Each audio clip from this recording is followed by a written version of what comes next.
My sister Sarah and I chose our mates on the same day. She chose the Phoenix Lord Cael, leaving me the sea serpent Draven. Draven was cruel, dissolute, and merciless. I survived by enduring everything he did to me. To him, I was nothing more than a toy. Cael spent most of their marriage on the battlefield, leaving my sister alone in the palace for years.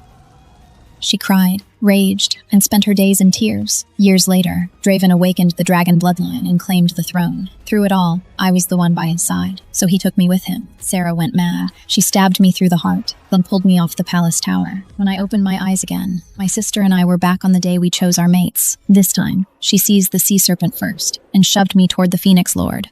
I exhaled. This nightmare finally belonged to her. The moment she snatched the sea serpent's token, I knew. She had been reborn too. My sister was the legitimate heir. I was born to one of my father's mistresses. My father carried an ancient supernatural bloodline, but her mother was human. Sarah inherited only half of his power. My mother, however, was also from a shifter bloodline. I had inherited my father's power in full. In our previous life, our father died young, but before he passed, he arranged marriages for both of us to take effect when we came of age. As the rightful heir, she always ruled the household and stayed in her mother's favor. Little sister, the Phoenix Lord's bloodline is noble.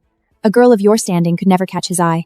The sea serpent is reckless and depraved. He suits you perfectly. And in this life, she still looked down at me from the same height. Ivy, the Abyss is a place without light. I can't bear to see you suffer there. The Phoenix Lord is powerful enough to protect you. This time, you will be his mate. Her mother startled and turned sharp. The serpent is not a good match. My sister dabbed at her eyes, then leaned in and whispered to her. I've received a sign. The serpent clan will one day awaken and rise above every other bloodline. Their voices were careful not to reach me, but I didn't need to hear them. I already knew exactly what they were saying. I lowered my eyes and forced Sarah, a reluctant expression. What if I refuse? Her eyes turned red instantly. Her mother slammed her cup down. How can you be so ungrateful? Your sister is giving you a powerful match and you still complain. It's all right, Sarah. I ran out in distress, pretending to accept my fate, and pretended not to see the flash of triumph in my sister's eyes. In a corner where no one could see me, I smiled. The Abyss Serpent clan kept themselves apart from the world. Wanton, corrupt. Sarah, you are passing up a queen seat beside a Phoenix Lord, only to rush headlong into becoming someone's toy. Let's hope he doesn't break you too badly. That was how it was in the previous life, too. Whatever was good, Sarah always had first pick. I was left with what she rejected, what she grew tired of. After she married the Phoenix Lord, she believed she stood above everyone else. But in the Phoenix Court, rank and bloodline still ruled everything. The purer the bloodline, the higher the standing. She was arrogant. Even as the Phoenix Lord's mate, she offended everyone around her. In the end, Cael stopped visiting her entirely.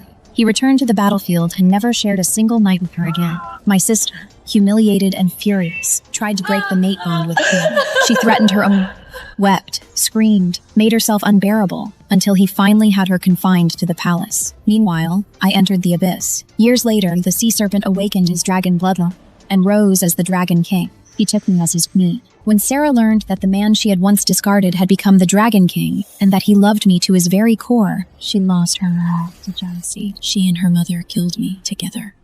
But they had only ever saw the surface of my life. They never saw what it cost me. When I first entered the Abyss, the sea serpent, Draven, locked me away. He bound my hands and forced my chin up, his serpent eyes cold and sharp, and he tormented me for a full month without pause. When I refused to submit, he poisoned me until my resistance finally cracked. I went numb by degrees. My pride wore down to nothing. I learned to survive by pretending to love him. He was suspicious by nature. It took me 3 years to make him believe I loved him, and only then did he allow me to move freely through the Abyss. Even after he became the Dragon King, he never left the Deep Realm, and I remained there with him. No freedom, no daylight. After my rebirth, my sister wasted no time taking the sea serpent for herself. I was glad to let her. I was careful to look reluctant, afraid she might see through me. Sarah, this life, the one locked away in the Abyss, should be you. The first of the 10th month was the day Sarah and I were bound to our mates. The Phoenix clan lived high in a mountain citadel, bathed in firelight and constant birdsong. It was nothing like the cold silence of the Abyss. The Phoenix Lord's palace blazed with gold. I sat quietly in my chamber and waited, and at last Cael came. When he saw my face, A flicker of startled admiration moved through those blood-red eyes, but he said nothing. He pushed me down onto the bed. I watched his eyes go luminous with heat and couldn't help flinching. He noticed. He paused, his gaze falling to the tight crease between my brows. Then he reached out, gently running his fingers through my hair, and fastened a small necklace around my neck. When I woke up the next morning, he was already gone. I looked at the deep crimson phoenix feather in my hand and stopped a maid to ask where he had gone. He had already left for the battlefield.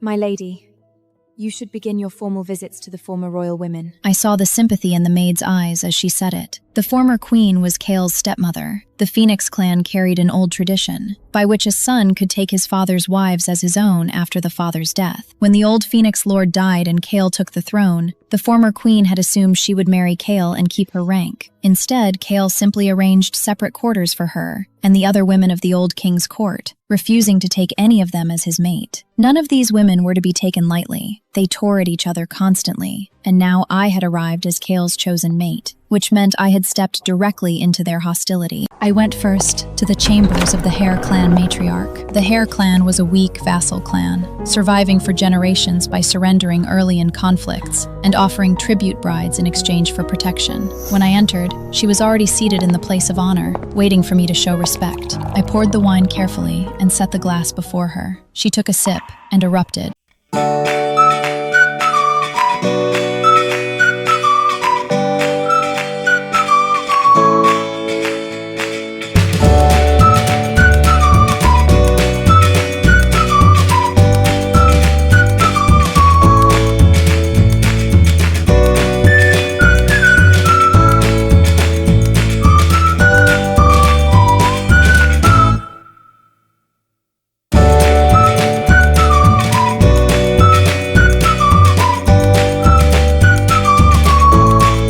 Before I heard something smash against the wall behind me. With the Hare Dowager made an example, the rest of the wine offerings went smoothly, until the last one, the former queen, the most temperamental, the most volatile. I entered her palace and was told she had retired and I was to wait outside. I stood at the entrance for a full hour.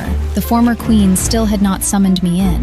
What a welcome! Since the former queen is still resting, I'll come again another day to pay my respects. I turned and walked away. The servant at the door panicked and rushed inside to report it. The former queen threw her teacup in fury. Low-born creature!